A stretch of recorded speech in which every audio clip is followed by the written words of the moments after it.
ভর সন্ধ্যায় রোগী সেজে চিকিৎসকের চেম্বারে ঢুকে আগ্নেয়াস্ত্র দেখিয়ে ভয় দেখানোর অভিযোগ উঠল দুই দুষ্কৃতীর বিরুদ্ধে। চিৎকার শুনে পরিবারের লোকজন ছুটে এলে চেম্বার থেকে বেরিয়ে বাইকে পালানোর চেষ্টা করে তারা। পিছু ধাওয়া করলে গুলি চালিয়ে চম্পট দেয় দুষ্কৃতীরা। এই গুলি এক পথচারীর গলা ঘেঁষে বেরিয়ে যাওয়ায় অল্পের জন্য প্রাণে বেঁচেছেন তিনি। গতকাল সন্ধ্যা নাগাদ চাঞ্চল্যকর ঘটনাটি ঘটেছে বাঁকুড়ার বিষ্ণুপুর শহরে তুঁতবাড়ি এলাকায়।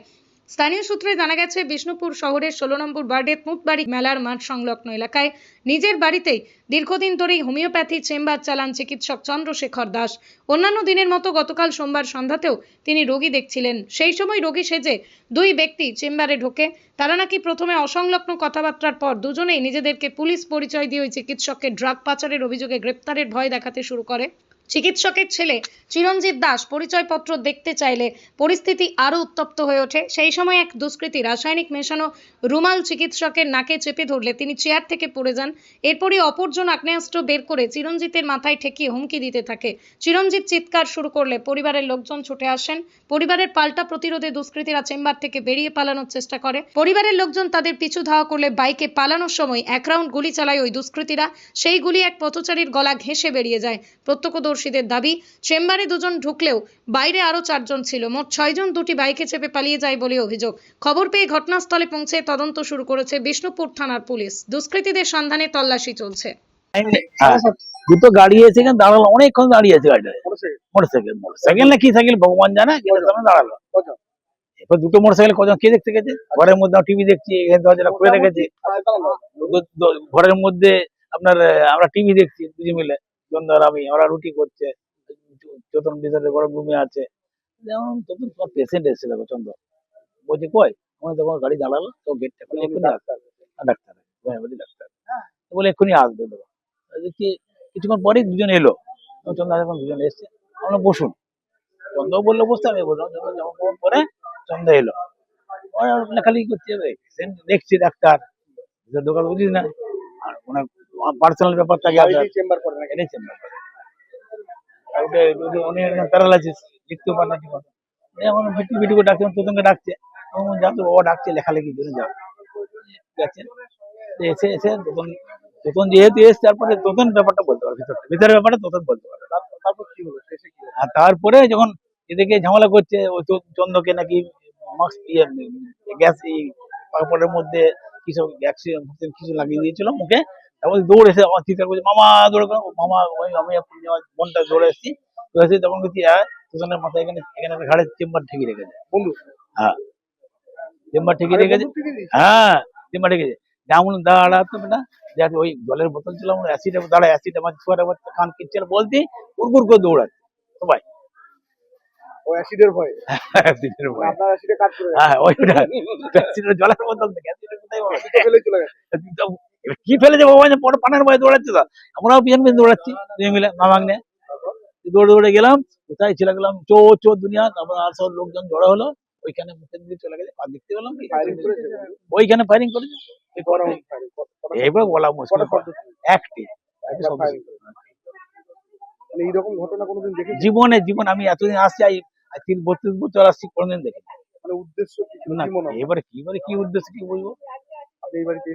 আমার নিজের বোনের বাড়ি এটা। সন্ধ্যাবেলায় বাবা পেশেন্ট দেখছিল, আমি ঘরে ছিলাম ভেতরে। তো বাবা ডান হাতে লিখতে পারে না, তো আমি লিখে দিই বা আমি বাবার সাথে বসি। তো কি হয়, বাবা আমাকে ডাকে যে একবার আয় তো, দেখতো একটু লিখে দেয়। বাড়িতে পেশেন্ট এখানেই ছিল, ঠিক আছে। তো দুজন ছেলে ছিল, প্রথমে দুজন ছেলে ছিল, একজন এখানে দাঁড়িয়ে ছিল, একজন ওখানে এই টুল নিয়ে বসেছিল, ঠিক আছে। আমি এসে বলি, বাবা কি হয়েছে বলো। বাবা বললো, দেখতো এরা কি বলছে। আমি কি বলছে মানে? হ্যাঁ বলুন। আমি বলি, তো বলে যে আমরা পুলিশ থেকে আসছি, পুলিশ থানা থেকে আসছি, আপনার এগেনস্টে ড্রাগের কেস আছে, আপনাকে অ্যারেস্ট করা হবে। তো স্বাভাবিক সন্দেহ হয়, কোনো ড্রেস ছিল না পুলিশের, কালো জামা প্যান্ট একদম এরকম ছিল। যে আমি বলি যে আপনারা কি ভুল কিছু করছেন, নিশ্চয়ই আমাদের ভুল হচ্ছে।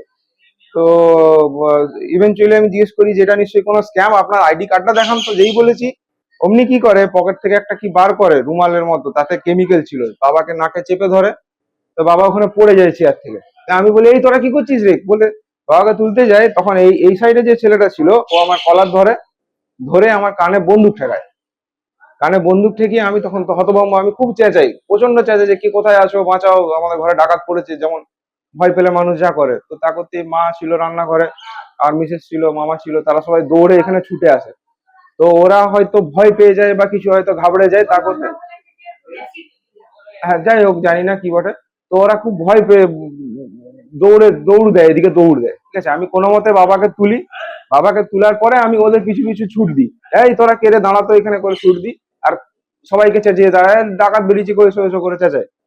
করতে করতে ওই মোড়টাতে যখন যায় তখন দেখি 3টে বাইক, ঠিক আছে, আর টোটাল 6টা ছেলে ছিল। তো আমি বলি এই দাঁড়া, তোদেরকে আমি দেখছি তো কি আর তোরা তোরা কি রে, এরকম করে করতেই আমার দিকে একটা গুলি করে। যাই হোক গুলিটা আমাকে মিস হয়, আমার গায়ে লাগেনি। ওখানে আরেকজন ছিল, তার নাকি গায়ে ফাঁস দিয়ে গেছে, আমি জানি না। তো তা করতে করতে আমি ভয়ে দাঁড়িয়ে যাই, আর ওরা ততক্ষণে পালিয়ে গেছে। ভর সন্ধ্যাতে বিষ্ণুপুরে। খুব মানে কি বলবো, ভগবানের রক্ষা, না হলে আমি হয়তো মরে যেতাম গুলি লেগে। আমার আমার যতদূর মনে হয় যে বাবার তো এইরকম অসুস্থ, মা বাবা একাই থাকে, আমি থাকি বাইরে, কাজের জন্য যাই। তো ওরা মনে হয় আগে থেকে টার্গেট ফার্গেট কিছু করে, আমি ঠিক জানি না, হয়তো কিছু, হ্যাঁ ওরা হয়তো কিছু লুটপাট করতো, কি খুনি করতো, জানি না কি করতো। তো ওখানে 2-3 জন ছিল যারা দেখতেও পেয়েছে, ওখানে ক্যামেরাও আছে, ক্যামেরাটা যাচ করলে পাওয়া যাবে। হ্যাঁ পুলিশ এসেছে, ওনাদেরকে আমি সব, হ্যাঁ এখানে জুতো টুতো আমরা সবাই তাড়া করতে জুতো ফুতো ফেলে, ওখানে রেনকোট মাস্ক যা ছিল ওরা সব নিয়ে যেতে পারেনি। অবশ্যই অবশ্যই, এরকম গুলি টুলি করে দিলে তো আমাদের তো মানে জীবনের কোনো ইয়েই নেই। আমার নাম চিরঞ্জিত দাস। কি হয়েছিল, ঘটনাটা কি হয়েছিল? কি হয়েছিল, ওদের বাড়িতে কে ঢুকেছিল, কিন্তু আমি যখন আসছিলাম, এই চন্দ্রশেখর, তো চন্দ্রশেখর বাড়ি থেকে আসছিল, আমি ওই পিছন পিছনই আসছিলাম। ঠিক আছে, এবার বলো। কে ওখানে কোথায় গিয়েছিল? আমি এই ম্যানেজারকে ছাড়তে গেছিলাম বাড়িতে, আপনার ম্যানেজার? আমার ম্যানেজার আর কি, আমি ছাড়তে গেছি, আর ওখান থেকে আমি আসছিলাম, আসার পথে কিভাবে আসছিল? আমি মোটরসাইকেলে আসছিলাম। তারপর কি দেখলেন? তারপর দেখলাম ওই বাইকে করে দুজন, মানে দুটো বাইকে 6জন যাচ্ছিল আর কি। তা ওই চন্দ্রশেখর বাড়ির যে ছেলেটা আছে, ও ধাওয়া করছিল ওদেরকে, তা ওদেরকে ও মানে ওরা ফায়ারিং করেছে আর কি। ওরা ধাওয়া করছে, ওরা এরা রিটার্ন ওকে মানে এক রাউন্ড ফায়ারিং করেছে আর কি, বন্দুক দিয়ে। Around firing? আর একবারই ফায়ারিং করেছে, মানে যে ধাওয়া করছিল তাকে লক্ষ্য করে? তাকে লক্ষ্য করে। তারপর আমি সাইডে ছিলাম, তা ওরা বেরিয়ে গেল আর কি। তোমার কি কিছু হয়েছে? আমার সাইডে হালকা লেগেছে আর কি, এই সাইডে। কি গুলি পেরিয়ে গেছে নাকি? হ্যাঁ সাইডটা মানে হয়তো বারুদের এত ইয়েটা লেগেছে আর কি। তারপর তারপর তারপর যে তুই পড়ে গিয়েছিল নাকি? না আমি পড়িনি, আমি দাঁড়িয়েছিলাম আর কি ওখানে, তো ওরা বেরিয়ে গেছে আর কি। কারা এটা বুঝতে পেরেছো? না আমি তো এখানে বুঝতে পারবো না, আমি তো এখানে আসা যাওয়া করি না, এই স্যারকে ছাড়ি আর আসি। কোথায় বাড়ি, কোথায় এখানে কি করো? আমি এখানে পোল্ট্রি ফার্মে কাজ করি। কোথায় বাড়ি? বাড়ি অশোকনগর, নর্থ চব্বিশ পরগনা। মানে হঠাৎ করে দেখে আতঙ্কিত হয়ে গেছে নাকি? হ্যাঁ আমি তো হঠাৎ করে দেখে আতঙ্কিত হবো, এই দিয়ে আমি চুপচাপ দাঁড়িয়ে পড়েছি আর কি, যে ওরা বেরিয়ে গেছে আর কি। ওর সন্ধ্যায় বন্দুকটা ফায়ারিং করে দিল, হ্যাঁ আর তুমি দেখলে? হ্যাঁ আমি দেখলাম। তোমার নাম? আমার নাম টিটু বারোই। টিটু বারোই।